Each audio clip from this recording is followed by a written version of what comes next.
Moviegoer, l'émission 100% cinéphilie sur Radio Campus Paris.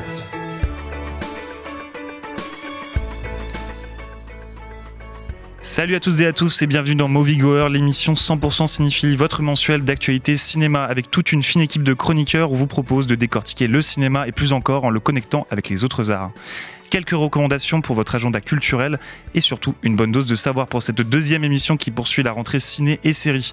Au programme ce soir, un débrief des tenues de la grande soirée des VMAs de MTV, plutôt Conan Gray ou Sabrina Carpenter. Anna reçoit ce mois-ci Timothée Sauvaget de Léopard Film, nouveau distributeur à la ligne éditoriale atypique et dont vous allez sans nul doute entendre parler.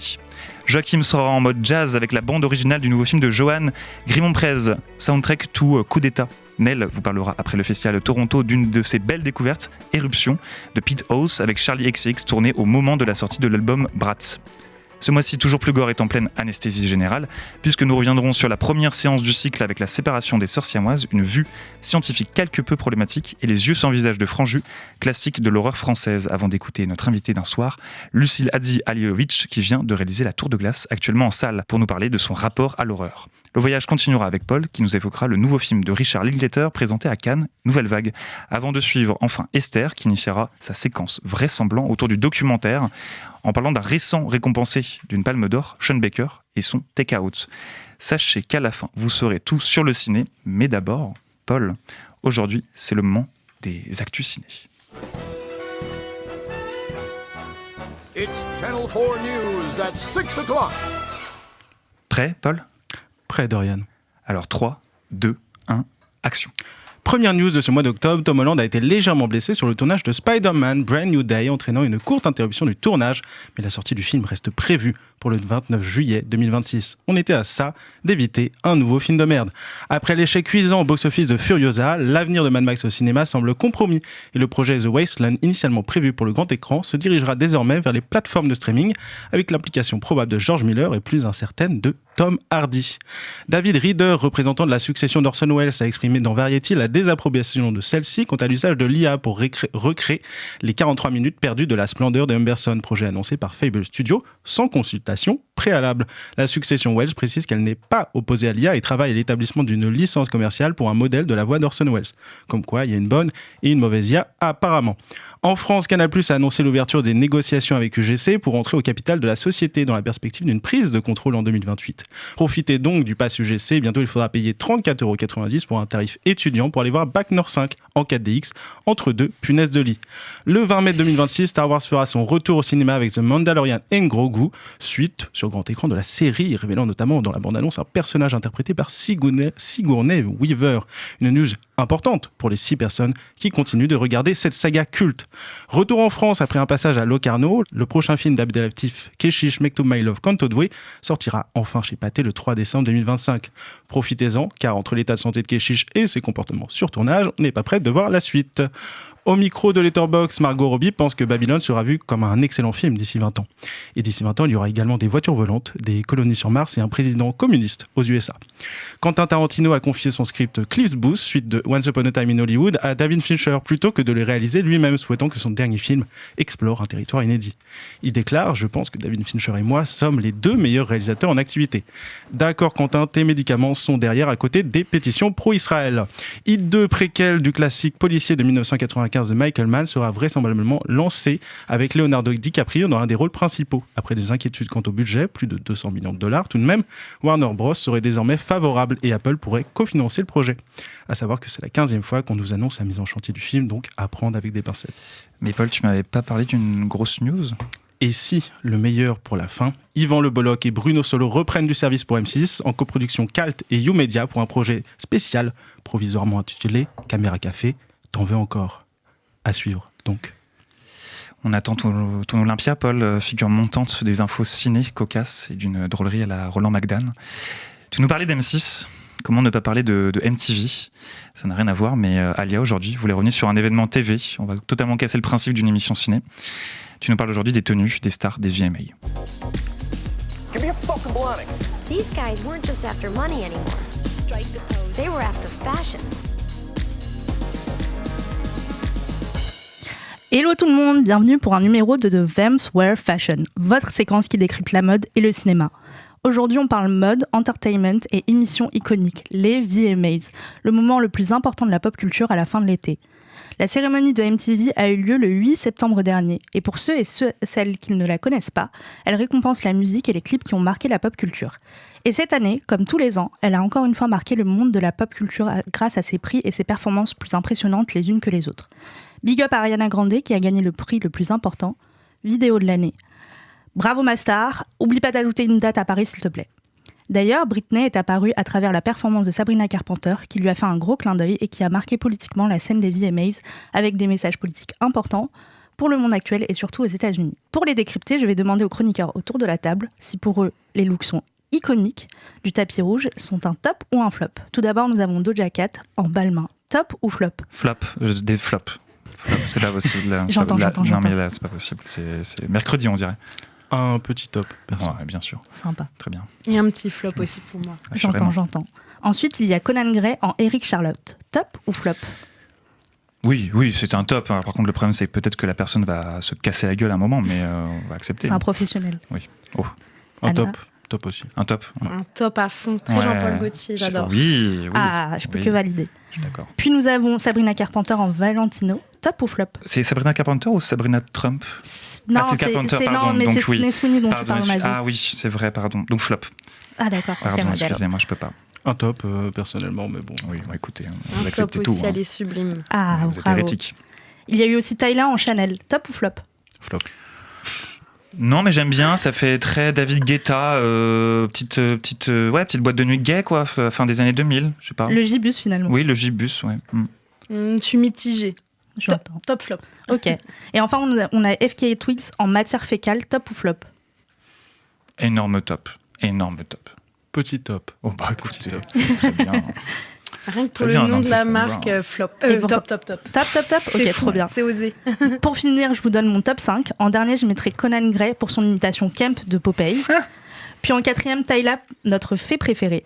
En troisième, Doja Cat en Joker sexy. En deuxième, FKA Twigs en habit de cuir tout en sensualité. Et enfin, top 1, désolé Dorian, Sabrina Carpenter en mode wife fatale. J'accepte. Tous ces looks ont marqué l'histoire des VMA et de la pop culture et continueront d'inspirer les prochaines générations grâce à ces nouvelles hit girls Gen Z et presque Vamp. Merci Alia, parce De que la rien. mode, ce sont aussi les clips, les représentations médiatiques. Merci Alia de nous en avoir parlé et à titre personnel, petit coup de cœur sur la presta de Somber, je sais pas comment on prononce d'ailleurs, qui électrisera bientôt la salle Playa, elle a seulement 18 ans. Mais aujourd'hui, on va parler cinéma, parce qu'on a parlé télé, et aujourd'hui on reçoit, Anna, tu reçois justement un jeune distributeur qui travaille lui à électriser les salles par ses choix de films audacieux et cruciaux par leur thématique. Et on va découvrir ça tout de suite. Drama is life with the dull bits cut out. Et oui, Dorian, je suis aujourd'hui en compagnie de Timothée Sauvaget, qui est le cofondateur de la société de distribution Léopard Film. Merci beaucoup pour ta présence ce soir et bienvenue dans l'émission. Merci. Alors, la première chose qui m'a frappée concernant ton parcours, c'est vraiment la jeunesse de ces 3 fondateurs dont tu fais partie. Qu'est-ce qui t'a donné envie de te lancer dans cette aventure aussitôt dans ton parcours ? C'est un peu complexe. En fait, je pense que ce qui m'a donné envie, c'est de me dire qu'il ne fallait pas attendre d'avoir 50 ans et d'avoir de l'argent et d'être un peu boring, etc. pour créer quelque chose et distribuer des films dont on avait envie. Et non, après, je pense que c'est des trucs de mon parcours, tout simplement, qui m'ont donné envie de le faire, vu qu'en fait, je programme à côté de Luminor, où j'ai l'habitude de bosser avec des petits distributeurs, et où je me disais que les choses étaient possibles, en fait, de bosser avec des distributeurs qui font des choses sur...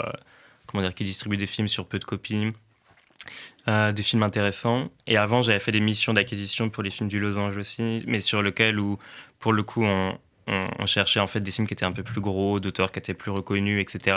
Et ça m'est arrivé parfois, je sais pas, à Berlin, de trouver des films totalement dingues et de me dire en fait, j'adorerais, travailler sur ces films-là ou que ce film-là soit vu.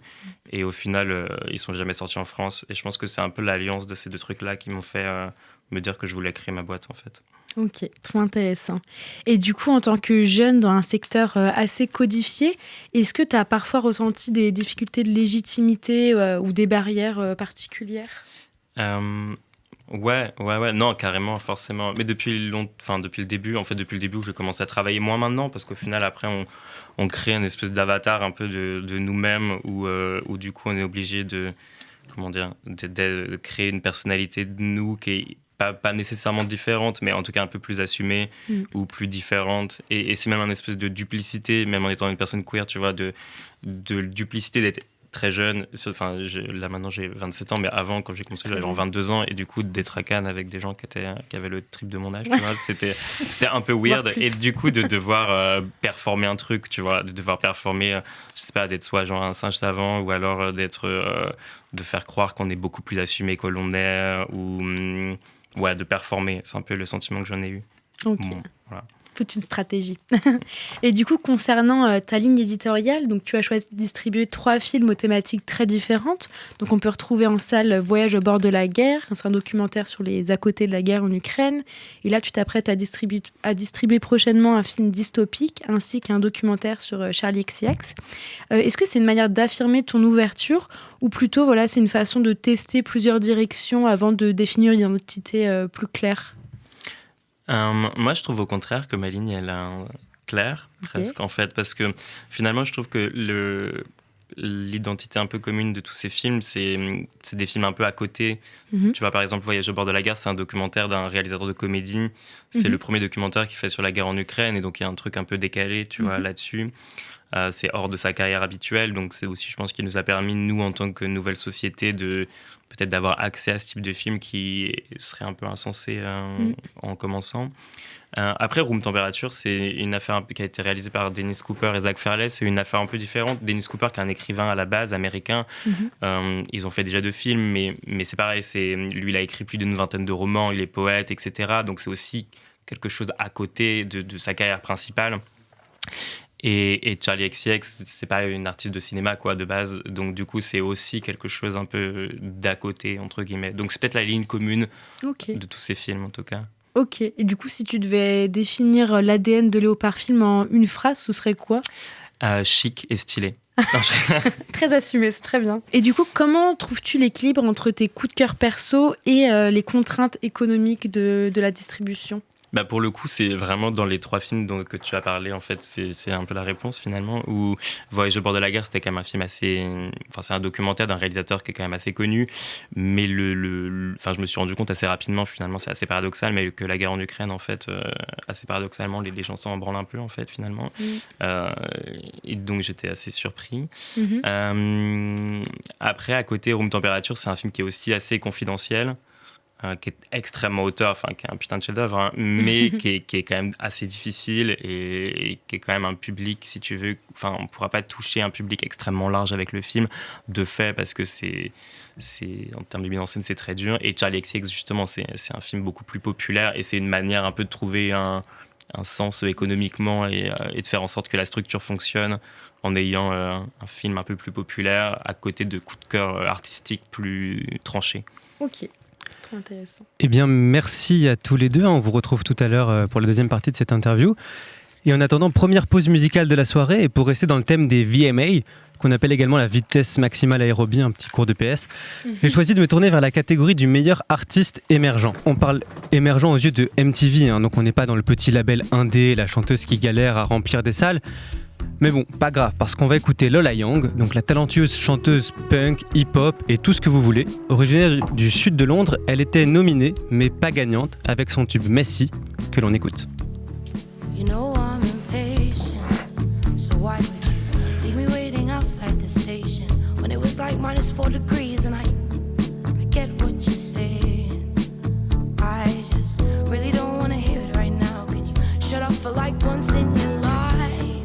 Listen to me, I took your nice words of advice about how you think I'm gonna die lucky if I turn 33. Okay, so yeah, I smoke like a chimney, I'm not skinny and I pull a Britney every other week. But cut me some slack, who do you want me to be? 'Cause I'm too messy, and then I'm too fucking clean. You told me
Moviegoer sur Radio Campus Paris.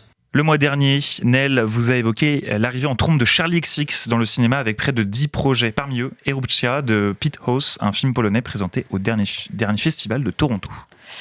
Charlie XX en Pologne, la ville de Varsovie en personnage principal, une explosion volcanique et une romance intense et saphique, c'est ce que nous promet Éruption, le nouveau film de Pete House, connu pour ses films indépendants et ses clips pour des artistes comme Magdalena Bay, Best Coast et Waves.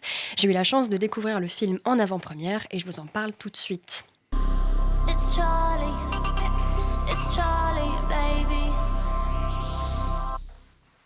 Tourné en secret à Varsovie pendant le très retentissant Brad Summer, Éruption a eu le droit à sa première mondiale au Festival international du film de Toronto le 4 septembre dernier.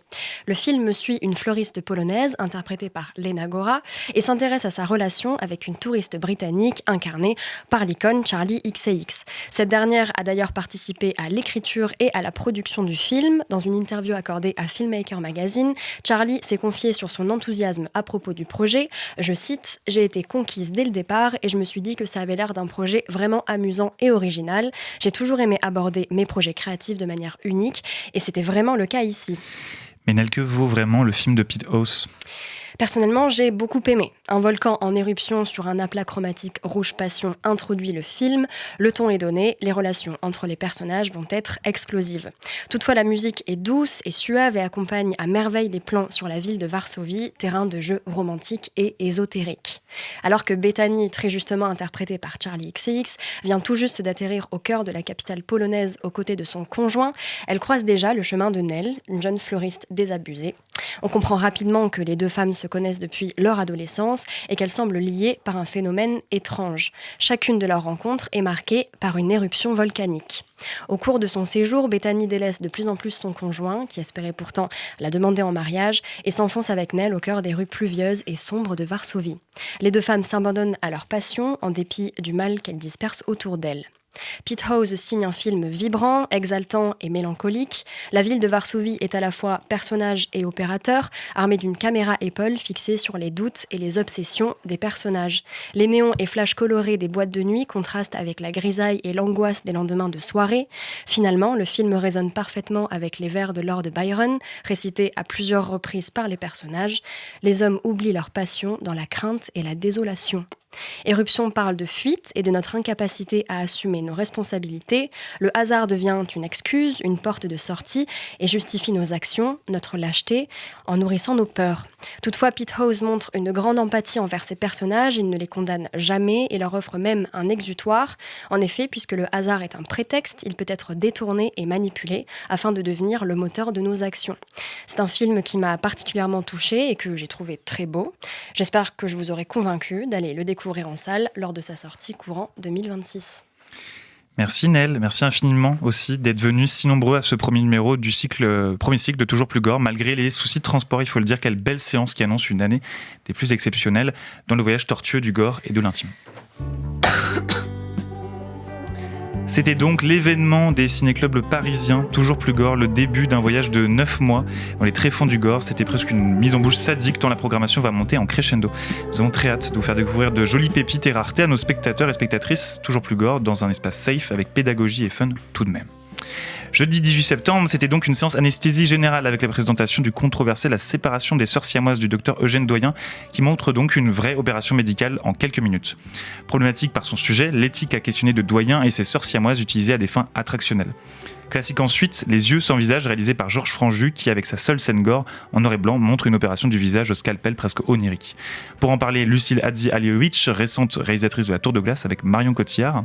Loin du gore, contrairement à son compagnon de route Gaspard Noé, elle a pu évoquer son lien avec le film de genre, les images choquantes et Georges Franju. À ses côtés, nous trouvions ça important d'accueillir un chirurgien, Nicolas Pouget de l'Institut Curie, qui a pu évoquer dans les détails des extraits d'opérations médicales au cinéma, leur véracité, ce qu'ils disent de notre attrait contrasté certes pour ces images, loin d'être du quotidien. Louise et Paul souhaitaient tout d'abord revenir sur ces films qui introduisent ce premier cycle TPG. Le thème nous aura ainsi permis de sauter dans le temps et les esthétiques de 1902 à 1960, du docteur Eugène Doyen à Georges Franju, de la vue documentaire à la fiction baroque. Deux approches différentes, mais qui, in fine, se complètent. Et oui, La séparation des sœurs siamoises est un document fascinant et dérangeant à la fois. Réalisé en 1902 par le docteur Eugène Doyen, il montre en plan fixe la véritable opération chirurgicale qui sépare deux sœurs siamoises. Pas de musique, pas de commentaires. Juste le geste chirurgical, brut, presque hypnotique. À l'époque, ces vues médicales étaient projetées dans les foires ou les cercles savants, entre démonstrations scientifiques et curiosité pour le public. Aujourd'hui, on ne peut pas le regarder sans s'interroger. Est-ce un outil pédagogique, un spectacle voyeuriste ou les deux ? Ce qui est sûr, c'est qu'il nous renvoie à un moment où le cinéma naissant filmait le réel sans filtre et où le corps devenait déjà un objet de fascination. Dans le cadre de notre cycle, c'est une entrée en matière radicale qui pose d'emblée les questions éthiques et esthétiques qu'on va continuer à explorer. Et plus de 50 ans après les vues du docteur, la fiction a pris le pas sur le documentaire et est déjà capable en 60 de recourir à des effets réalistes. Contrairement à nombre de films dont les SFX datés imposent aujourd'hui une certaine distance vis-à-vis de ce qu'on regarde, la scène chirurgicale filmée par Franju n'a pas pris une ride. Pourquoi ? Simplement parce que Franju use du plan long, du silence, comme chez le docteur Doyen. Finalement, le ludisme fictionnel en plus. En faisant ressentir le temps, Franju impose l'expérience chirurgicale dans sa viscéralité. Les gestes du chirurgien campé par Pierre Brasseur voient ainsi leur ampleur décuplée, puisque à chaque instant, c'est la vie de sa fille qui est en jeu. Deux films intéressants donc, une curiosité méconnue d'un côté et un classique inépuisable de l'autre. Et qui sait, peut-être qu'on reparlera bientôt de Franju ici même. En effet, et lors de cette soirée, Juliette Moncuy de Toujours Plus Gore avait pu échanger avec Lucille Hadzialovic et de ses liens avec les films de genre et gore, mais aussi Franju. Est-ce qu'il y a un film d'horreur ou un film gore que vous avez vu trop tôt et qui vous a un peu traumatisé ? Certainement. Il y en a un notamment qui s'appelle L'Exorciste de Friedkin, que j'ai vu peut-être quand j'avais 13 ans. Alors ça m'a traumatisée pour plusieurs raisons, mais la scène gore dans ce film, c'est pas tant les scènes de possession avec la petite fille qui sont quand même gore dans le sens... Alors, je pense pas qu'on voit tellement de sang, par exemple, lié à elle. À ce moment-là, dans ces moments de possession, c'est plutôt le vomi, enfin, des choses comme ça, très organiques aussi, dont on pourrait dire éventuellement qu'elles sont gore. Mais pour moi, c'est plutôt quand même... Le gore, il est plutôt lié au sang ou à la chair. Donc, c'est pas ça. Mais dans ce film, il y a une scène médicale qui est terrifiante. Et c'est peut-être encore plus terrifiant que les moments de possession. Oui. Et là, il y a du gore dedans, ouais. Et justement, ce soir, notre séance, elle porte sur ce qu'on a appelé l'anesthésie générale, parce que c'est des films qui parlent et qui relatent de faits médicaux, chirurgicaux, etc.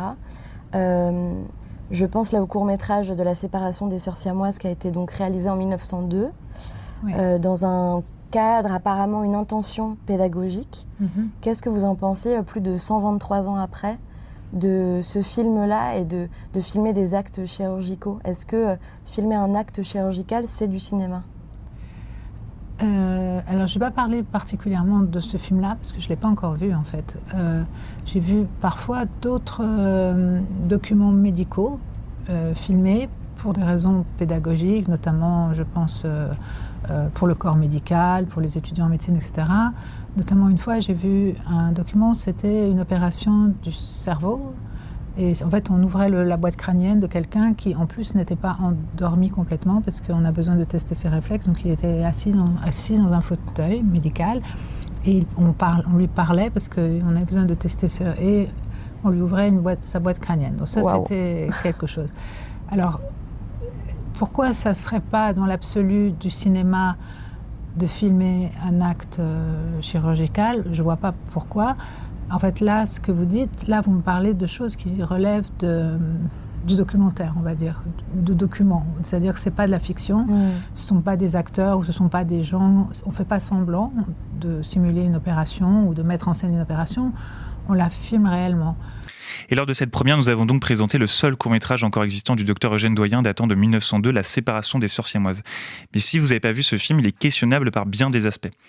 Le docteur Eugène Doyen, à l'époque, fait parler de lui. Pas autant que les stars des années 50, mais tout de même quelques histoires frivoles, une réputation qui le précède et surtout une éthique questionnable. Ces jeunes filles siamoises, Radhika et Dodika, venaient du milieu du cirque très présent au début du XXe siècle. Elles sont donc utilisées pour cette opération filmée, quelque peu attractionnelle. Doyen a aussi un cabinet et un studio pour filmer. À l'époque, les bobines de film sont courtes et ne peuvent pas excéder 20 minutes. Il est plus que vraisemblable que le docteur ait accéléré l'opération. Quid du professionnalisme et de l'éthique ? Mais cela se complique en plus avec la question financière des films et des droits. Doyen commence à travailler avec deux professionnels du cinéma, Parnalan et Clément Maurice. Parnalon n'est pas le gagnant et ne continue pas à travailler avec Doyen au profit de Clément Maurice. Le duo Doyen-Maurice réalisera une 60aine de films.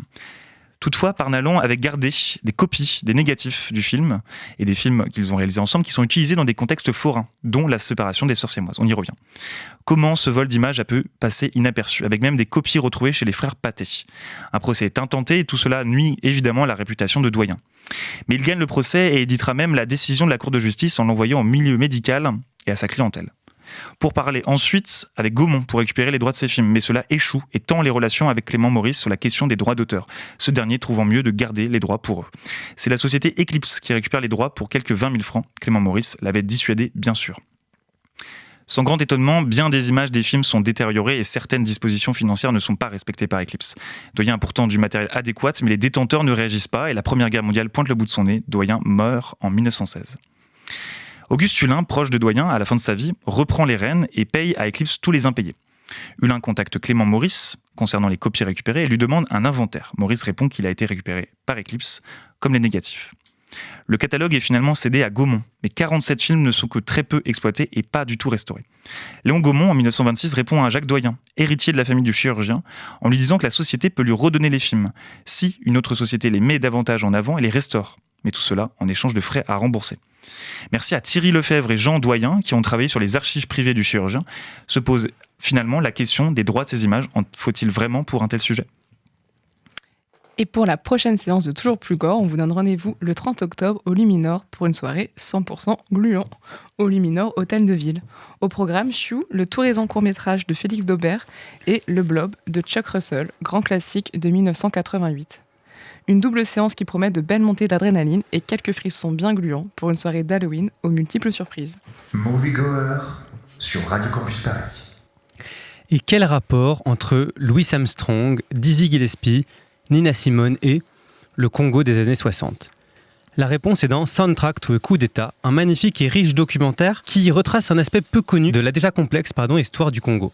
On y découvre le rôle que les grandes figures du jazz noir américain ont pu jouer dans un coup d'État, au Congo donc, orchestré par la CIA.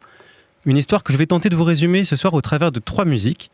Tout débute le 30 juin 1960, quand le pays obtient son indépendance vis-à-vis de la Belgique et que Lumumba devient le premier ministre du pays.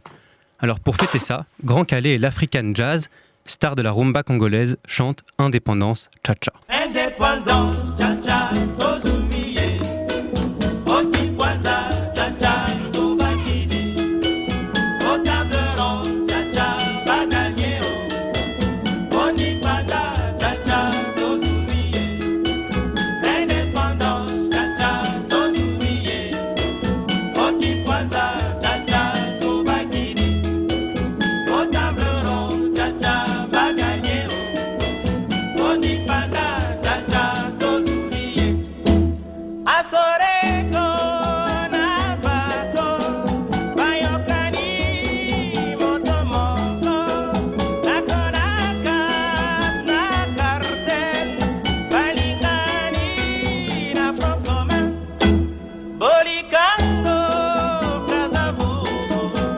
Elumumba na Kalonji, Goliatombe Kamitatu, Oesanja Mutakanza, Indépendance Cha-Cha, Tozumiye, Otipwaza Cha-Cha, Tubakidi, Otableron Cha-Cha, Baganyeo, Onipanda Cha-Cha, Tozumiye.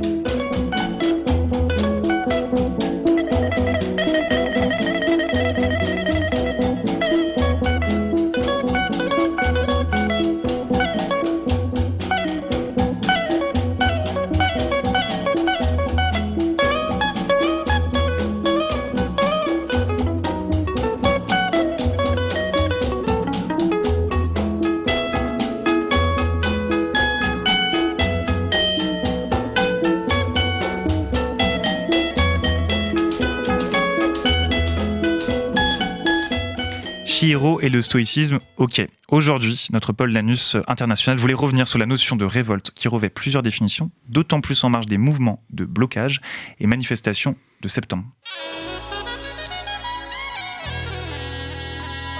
L'instant filmosophie. Merci Dorian. Et effectivement, aujourd'hui, on va parler révolte. Et pas n'importe laquelle, la révolte selon Camus. 10 et 17 octobre 2025. 2 journées où la France s'est arrêtée. Route bloquée, train paralysé, fac occupée.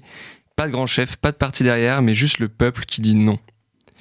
Et au cinéma d'ailleurs récemment, cette révolte prend aussi un visage, celui de DiCaprio, ou plutôt Bob Ferguson, dans One Battle After Another de Paul Thomas Anderson.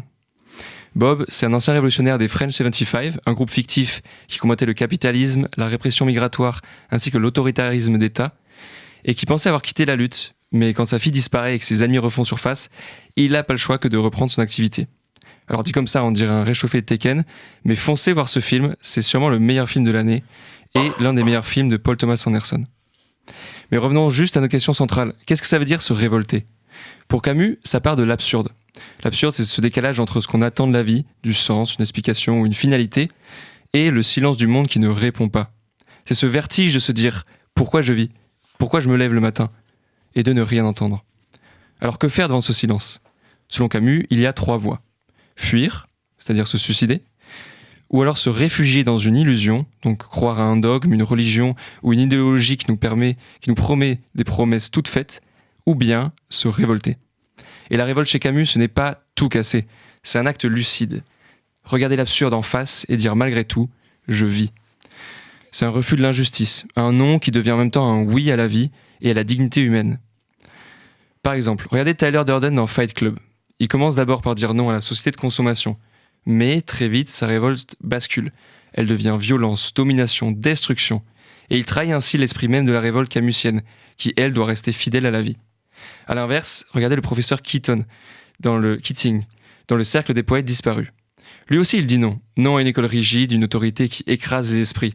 Mais sa révolte passe par la poésie, par l'art, par la parole. Il ouvre ainsi un espace où ses élèves peuvent penser par eux-mêmes, créer et inventer un sens à leur existence. Et là est toute la force.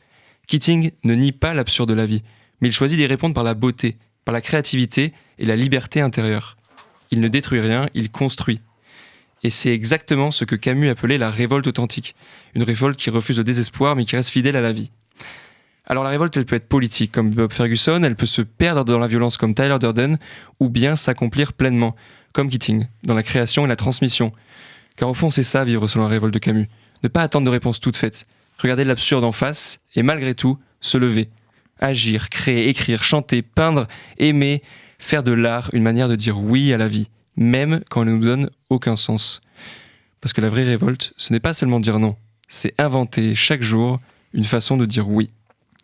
Merci Paul. Qu'on aime ou pas Jean-Luc Godard, tout le monde a un avis sur la question et ses films. La Filmothèque, un cinéma dans le quartier latin, dans le 5e arrondissement, un mardi soir à 22h, en plein mois d'août, remplit sa salle de cinéphiles aguerris et de néophytes venus découvrir la nouvelle vague, comme par exemple À bout de souffle. Paul, aujourd'hui tu nous parles d'un film qui passait à Cannes, un film de Richard Linklater, Nouvelle vague.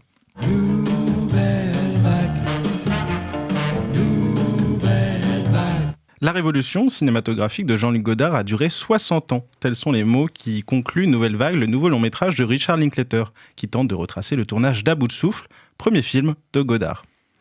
La citation, un brin pompeuse, illustre bien le paradoxe du projet. De révolution formelle, il y en a chez Linklater peu, voire pas du tout. Pour apprécier un tel projet, il faut le prendre comme un film de Linklater, prolongement de ses coming of age à la Everybody Wants Some ou Dazed and Confused. Simpliste, Nouvelle Vague l'est donc certainement, mais il offre un plaisir sincère. De son roster de personnages qui séduira les amateurs de Bresson, Rosier ou Melville, à son rythme tambour battant, Linklater joue l'équilibriste entre le petit plaisir cinéphile et le film d'aventure grand public. La nuance du film tient en fait que Linklater ne reproduit pas le geste godardien, il en cherche l'énergie à travers une expérience de tournage non pas individuelle, mais purement collective, sujette au chaos comme aux heureux hasards. Mais à l'inverse de Hazanavicius, qui s'était heurté au mythe de Godard en le singeant, tout en le regardant de haut, paradoxalement, le cinéaste américain parvient à saisir quelque chose de l'essence de JLG.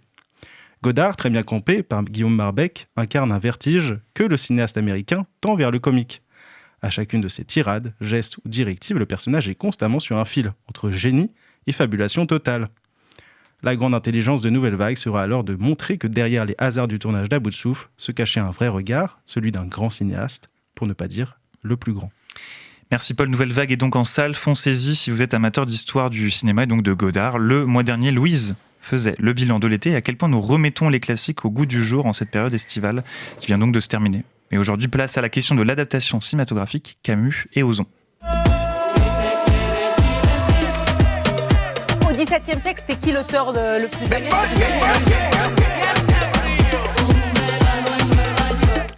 François Ozon adapte donc L'Étranger, projet qui intrigue pas mal de monde. Oui, et l'annonce intrigue autant qu'elle inquiète.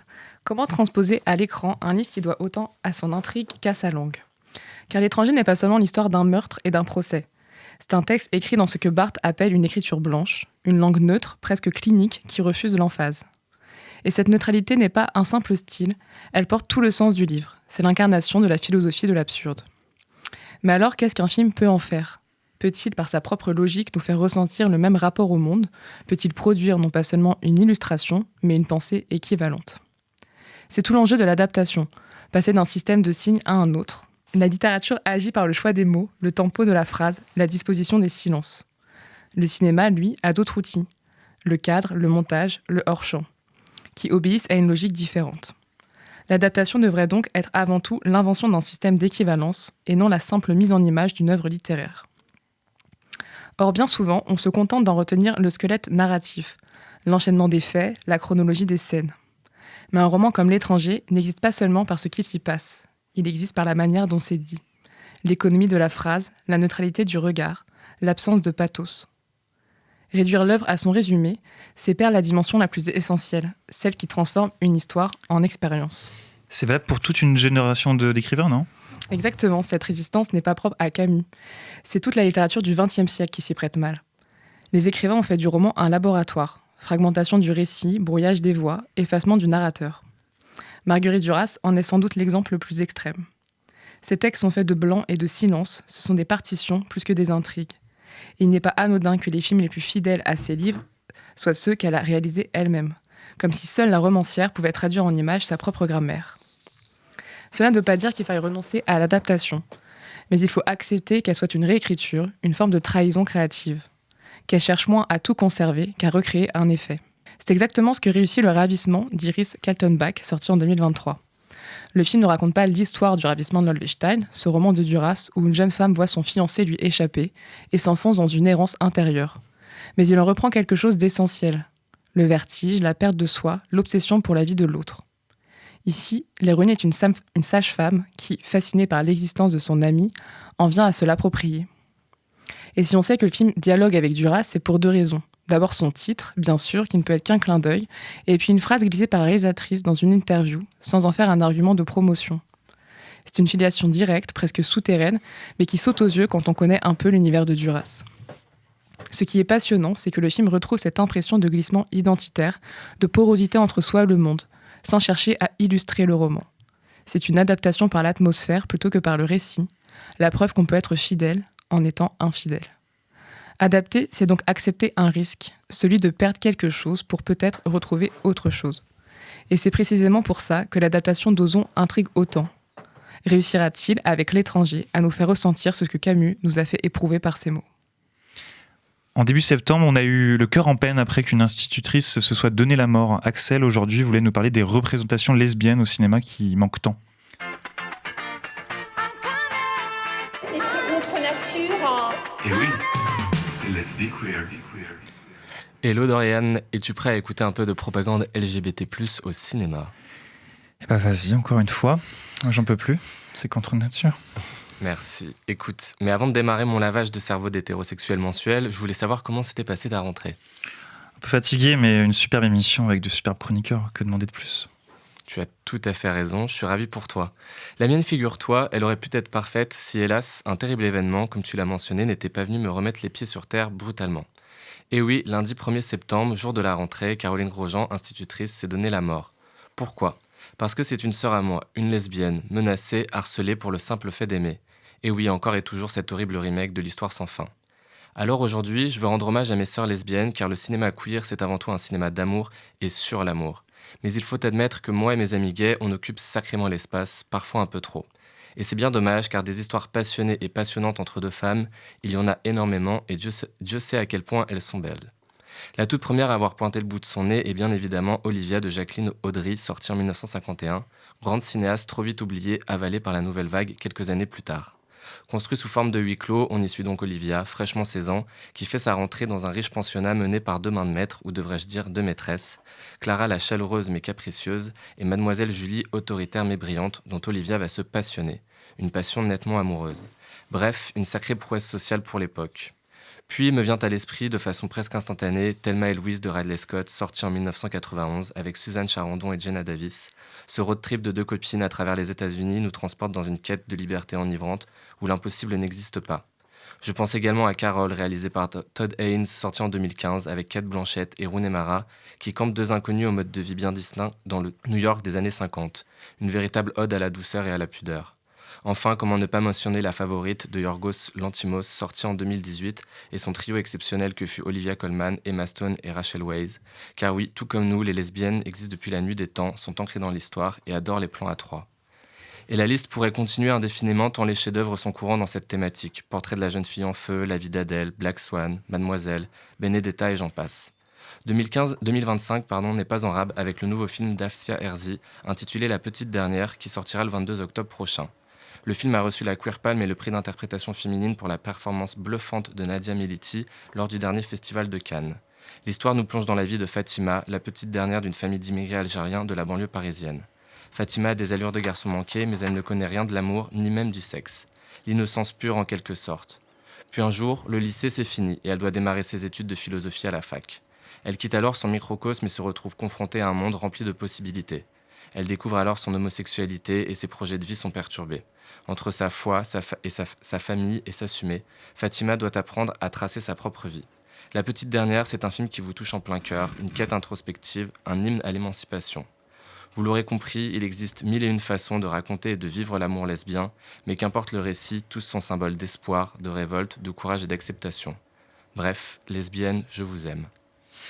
Et juste avant de laisser la parole à Joachim, je voulais mentionner l'avant-première avec les Inrocks qui sera le 21 octobre de La Petite Dernière au Majestic Bastille en présence de Afsia Herzi. À ton tour, Joachim. Merci, et donc on poursuit avec le docu Soundtrack Coup d'État. En 1960, les États-Unis ne supportent pas l'indépendance du Congo car celui-ci possède des ressources minières considérables et notamment beaucoup d'uranium nécessaire aux USA pour leur programme nucléaire. Et c'est là que les jazzmen américains entrent en jeu. Et je vais vous parler d'Armstrong, surnommé Ambassador of Jazz. Il a été envoyé au Congo en 1960 par le gouvernement d'Eisenhower pour prétendument redorer les valeurs des États-Unis.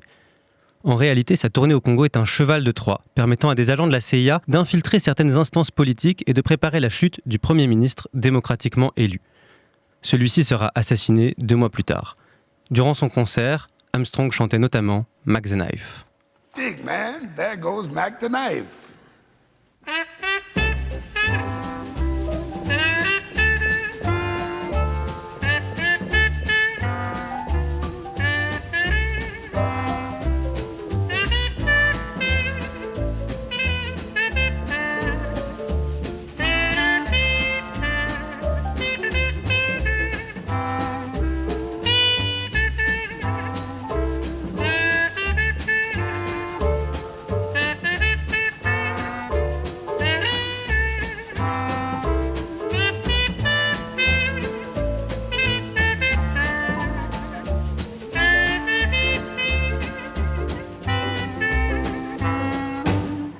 The shark has pretty teeth, dear, and he shows them a pearly white. Just a jackknife has Mac Heat, dear, and he keeps it out of sight. When the shark bites with his teeth, dear, scarlet billows start to spread. Fancy gloves though, where's Mac Heat, dear? So there's not a trace of red on the sidewalk. Sunday morning, baby, lies a body oozing life. Someone sneaking. Moviegoer sur Radio Campus Paris. Après avoir évoqué la guerre ukrainienne, Léopard Film part sur le terrain musical avec un documentaire dédié à Charlie XCX et Room Temperature, une œuvre horrifique autour des traumas familiaux. Drama is life the dull bits cut out. Oui, donc Timothée, j'aimerais revenir un peu plus en détail sur un des films que tu t'apprêtes à distribuer. Donc c'est Alone Together, un documentaire centré sur la vie de Charli XCX. Donc le synopsis en deux mots. Donc en pleine crise du Covid, la pop star décide de se lancer le pari fou de créer un album en 40 jours. Et donc voilà, ce documentaire, il retrace cette aventure à la fois intime et collective qui met à l'épreuve ses limites émotionnelles tout en rassemblant une communauté LGBTQIA+ mondiale. Donc moi, je voulais savoir qu'est-ce qui, toi, t'a touché personnellement ou interpellé dans ce film quand tu l'as découvert ? Je pense...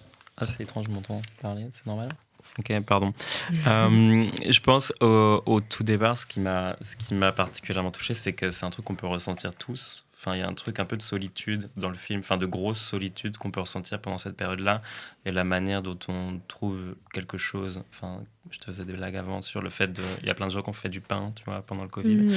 Et elle fait un album. Et il y a un truc un peu collectif là-dessus. Et d'énergie collective qu'elle a pu recréer avec ses fans.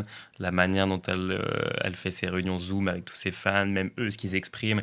Et il y a un moment hyper beau dans le film où elle fait une teuf, en fait. Enfin, un concert avec ses fans en plein Covid, quoi. Et c'est bouleversant, en fait. Enfin, il y a un truc d'être ensemble dans un monde où c'est impossible. Donc c'est un peu ça qui m'a touché. Ok, je comprends. Et du coup, en termes un peu plus économiques, est-ce que l'acquisition de ce film, il s'inscrit dans une logique liée à la carrière de Charli XCX, notamment avec le succès de Brat et de ses nombreux projets cinématographiques récents ? Un peu, pour le coup, je vais pas mentir totalement. Enfin, j'aime beaucoup le film, hein, pour le coup. Mais comme je le disais tout à l'heure, l'idée, c'est aussi de trouver une articulation dans les différents films qu'on distribue qui nous permettent de autant distribuer des films plus confidentiels et avec des audiences qui sont peut-être un peu plus spécialisées, comme Room Temperature, qu'on sort en novembre, ou Voyage au bord de la gare, avec des trucs un peu plus porteurs, comme le film sur Charli, mais qui parle de thématiques assez communes à tout le monde, qui est un truc de solitude pendant cette période-là, et en même temps de générosité, et de musique, de manière de se dépasser, et de fait, en fait, le fait qu'il y ait eu Brat, ça permet de lui donner une exposition plus large, et elle a forcément une audience et qui peut se retrouver au cinéma, quoi. Ok, ça marche. Et alors moi, personnellement, je connais pas trop Charli XCX. Est-ce que toi, tu aurais un film typiquement Brat à me recommander qui pourrait être une porte d'entrée vers sa musique ? C'est une question pas simple, mais ça dépend ce qu'on trouve, je pense, dans Brat. Est-ce que c'est un truc, comment dire, est-ce que c'est un truc trash mais en même temps chic ? Est-ce que c'est un truc punk ? Est-ce que c'est un truc aussi commercial ? Peut-être le film Spring Breakers de Harmony Korine, où il y a un truc un peu même de la manière dont il passe d'un truc de cinéma des marges américaines, mais qui a quand même un œil un peu chic pour le coup là-dessus, et il détruit un peu tout ça en allant vers un truc d'ultra pop, un peu de la manière de Charli XCX avec Brat, où il y a même Selena Gomez dedans. Enfin, il joue vachement avec ça, c'est ultra coloré, c'est ultra trash, c'est ultra pop, donc et c'est assez ouvert aussi. Ok, trop cool. Trop hâte de découvrir. Et du coup, pour aborder ensemble ton dernier film, tu m'as confié avant l'émission que tu adorais les œuvres de Dennis Cooper et de Zach Farley, qui sont donc les deux réalisateurs de Room Temperature. Du coup, qu'est-ce qui te plaît autant dans leur art ? Moi, à la base, c'était Dennis Cooper, que je connaissais beaucoup en tant qu'écrivain, parce que c'est un écrivain américain queer qui est un peu une légende pour moi, qui a écrit plus d'une vingtaine de romans, qui est un poète assez fou, et qui a une littérature qui est démentielle et qui me parle beaucoup, parce que c'est très surréaliste. Et dans le film, ce qui est fou, c'est la manière dont ils arrivent à créer du cinéma à partir d'un fait totalement weird, un peu que nous, Français, on connaît pas trop, en fait, qui est les maisons hantées. Mais les maisons hantées, pas dans le sens fantastique, dans le sens, c'est des Américains qui vident leur maison pour la transformer en attraction. Et après, tu as une espèce de famille dysfonctionnelle à l'intérieur. Et toute une réflexion sur la violence et les traumas familiaux qui s'expriment. Et c'est assez bouleversant. Ça joue beaucoup avec l'humour, avec l'horreur. Donc c'est à la fois drôle, philosophique, tragique. Voilà. Du coup, merci beaucoup pour ta venue. J'ai hâte de découvrir tes films à venir. Merci. Eh bien, merci à vous. Et on va tout de suite aller vers la dernière musique en lien avec donc, ce film, Soundtrack to a coup d'État. Et cette fois-ci, on est en 1961. Lumumba, le Premier ministre congolais, a été assassiné. Le nouveau chef du gouvernement est un pantin des Américains. Et un matin de février, la chanteuse Abby Lincoln et le batteur Max Roach débarquent avec une 60aine de militants noirs au Conseil de sécurité de l'ONU pour protester contre cet assassinat politique. Alors voilà, je vous encourage vraiment à aller au cinéma voir cet incroyable documentaire de Johan Grimm-Prez, une histoire et des archives folles dont je ne vous ai raconté qu'un petit pourcent. Et on écoute donc All Africa de Abby Lincoln et Max Roach. The beach has a rich and magnificent history, full of adventure, excitement, and mystery. Some of it bitter, and some of it sweet, but all of it part of the beach,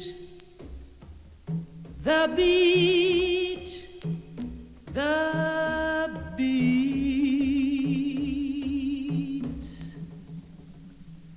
They say it began with a chant and a hum,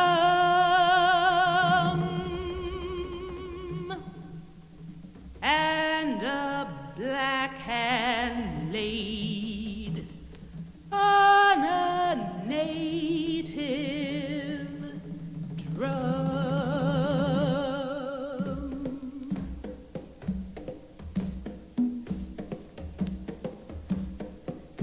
Bantu, Zulu, Watusi, Ashanti, Herero, Grebo, Igbo, Masuto, Niassa, Indongo, Funda, Mumbu, Congo,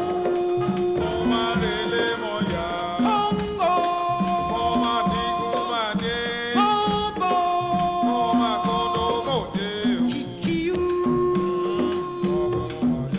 Bahutu, Mosi, Kisi, Bangi, Dahomey, Bamba, Manja,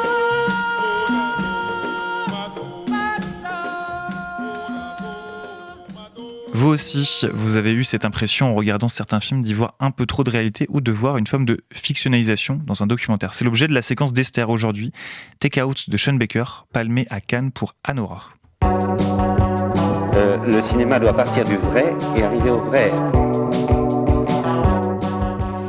Donc dans cette chronique que j'ai appelée Vraisemblant, je voulais vous parler de documentaires et l'angle qui m'a semblé le plus intéressant, c'était de me concentrer sur des films qui jouent justement sur l'ambivalence entre documentaire et fiction, parce qu'en fait c'est une frontière qui n'est pas si franche.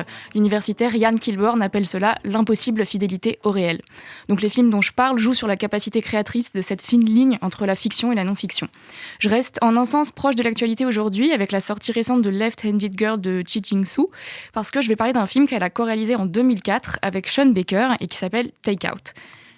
On y suit Ming Ding, qui est un immigrant chinois sans papier qui travaille comme livreur dans un restaurant à Manhattan. Le film se concentre sur une de ces journées où Ming Ding est sommé par ses passeurs de rembourser l'intégralité de sa dette et on y suit toutes les livraisons effrénées qu'il fait à vélo à cause de cette menace qui plane sur lui. Ce qui est intéressant, c'est qu'en termes de style, Sean Baker dit s'être inspiré de cinéma-vérité. L'occasion pour moi de vous parler de ce courant, notamment français, canadien et américain des années 60. Un courant de cinéma qui souhaitait saisir le réel avec le moins de trucage possible, qui a été porté d'une part par des innovations techniques, notamment des petites caméras très légères et portatives qui permettaient de sortir hors des studios, et d'autre part une exigence morale, qui était celle de représenter la vérité intime des personnes qu'on filme. Même si le courant s'appelait cinéma-vérité, tous ses tenants savaient très bien qu'ils ne pouvaient restituer la vérité pure. Richard Leacock disait que l'idéal pour eux aurait été de filmer sans caméra ni magnétophone. Take Out donc est intéressant parce qu'il ravive tout le potentiel artistique, aussi bien de ses exigences morales que des contraintes matérielles que posait le cinéma vérité. Morale parce qu'au départ, il voulait se concentrer sur les clients de Mingding pour faire un portrait de Manhattan à travers ses livraisons. C'est après leur enquête de terrain qu'ils se sont rendus compte qu'il voulait placer sa vie intime et quotidienne de tous ces livreurs invisibilisés au cœur de leur film. Et au final, les interactions avec les clients sont très réduites dans le film, elles sont aussi courtes pour nous que pour lui. Le film joue aussi avec ses contraintes techniques parce qu'il n'avait que $3,000 de budget. Ils ont filmé avec une petite caméra digitale, des micros cachés et un casting non professionnel. Tous les clients dans le film ont été recrutés sur un site de petites annonces, pitchées 30 secondes avant leur scène, et souvent à même leur perron, avec beaucoup d'improvisation.